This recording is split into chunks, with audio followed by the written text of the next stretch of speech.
Imagine ta personne préférée, là, ta grand-mère, ta mère, ta fille, avoir le cancer puis devoir la laisser, hein, partir au bout de l'hôpital, genre bye, bonne journée. Non.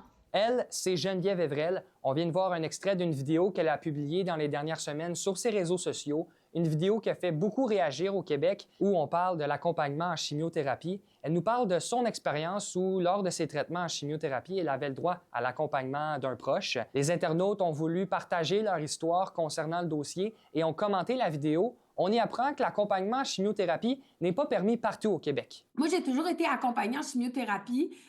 C'était pour moi comme vraiment normal. Moi, je refuse que ça se passe comme ça, là. Ça n'a pas de bon sens, là, tu sais. En 2020, ma mère a été malade, crise cardiaque qui a apporté toutes sortes de complications. Puis en 2022, mon père a eu un cancer. Je sais ce que ça fait, la différence d'être là avec quelqu'un puis de pas être là.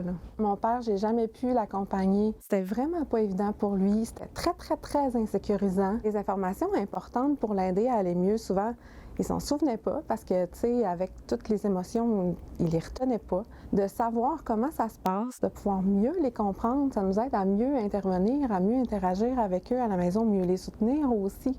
Au Saguenay-Lac-Saint-Jean, les usagers peuvent être accompagnés jusqu'à la salle d'information où certaines informations, justement, vont être présentées à l'usager. Ensuite, le patient est laissé seul à son traitement. Quant à lui, l'accompagnateur retourne à la salle d'attente. Je vois pas pourquoi. C'est comme ça. Moi, je pense que le monde s'est construit en dépassant des limites, en trouvant des solutions. Ce qu'on tente de faire, c'est de trouver un équilibre. Quand c'est possible, permettre des accompagnateurs, des accompagnatrices, mais parfois, étant donné les lieux, c'est trop exigu, il n'y a pas beaucoup de place. Donc, aussi protéger les patients qui subissent des traitements qui sont quand même assez invasifs. Et oui, il y a plus de patients qu'avant, je dois l'accorder, mais hey, une petite chaise, là, bien proche de nous, là, juste les deux mains bien serrées parce qu'on a vraiment peur quand on est patient de chimiothérapie. Il est possible de faire des demandes. Là, il y a certains cas où les personnes ont besoin d'un accompagnement particulier. La salle de traitement allemand a été rénovée plus récemment.